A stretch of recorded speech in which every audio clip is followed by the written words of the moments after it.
Cash ಬೈಲಿಗೆ door open ಮಾಡಿ camera footage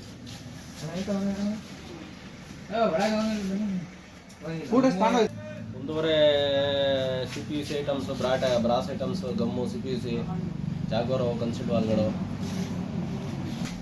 motor, cash ಹಂಚಿ ಒಂದು 15-20 ರೂಪಾಯಿ ದುಡ್ಡು, ಮತ್ತು ಆ ಕಡೆ NRVಗಳು, CPUC, ನಲ್ಲಿಗಳು, ಬ್ರಾಸ್ ನಾವು ಎಲ್ಲ ತಗೊಂಡೋಗಿದ್ದೆ. ನಾನು 9 ಗಂಟೆ ಕ್ಲೋಸ್ ಮಾಡ್ಕೊಂಡು ಹೋದೆ.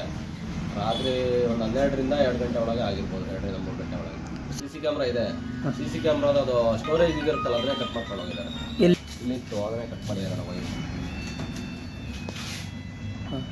ಎದುರುಗಡೆ ಚೌಟ್ರಿಲಿದೆ, ಅದನ್ನು ನೋಡ್ಬೇಕಣ್ಣ. ನಾನು ಬೆಳಗ್ಗೆ ಒಂದು 6:45 ಬಂದೆ. ಒಂದು ಅರ್ಧ ಡೋರ್ ಒಂದು ಕಾಲೋಸಿ ಓಪನ್ ಇತ್ತು, ಹಂಗೆ ಇತ್ತು. ಸ್ವಲ್ಪ ಶಾಕ್ ಆಯಿತು. ಆಮೇಲೆ ಒಳಗೆ ಬಂದು ನೋಡಿದೆ. ಆಮೇಲೆ ಒಂದು ಸ್ವಲ್ಪ ಇದಾಯಿತು, ಏನೋ ರಾತ್ರಿ ಡೋರ್ ಎತ್ತಿ ತೊಗೊಂಡೋಗಿದ್ದಾರೆ. ಆಮೇಲೆ ಇಮಿಡಿಯೇಟಾಗಿ ಸ್ಟೇಷನಿಗೆ ಹೋಗಿ ಕಂಪ್ಲೇಂಟ್ ಕೊಟ್ಟು ಬಂದು ಪೊಲೀಸರು ಬಂದು ನಿತ್ಯ ಮಾಮೂಲಿ ಆಗ್ದಾಗೆ. ನಿಮ್ಮ ಹೆಸರು? ಮಧು ಅಂತ, ನಿಮ್ಮ ನಮ್ಮ ಅತ್ತೆ ಅವ್ರದ್ದು.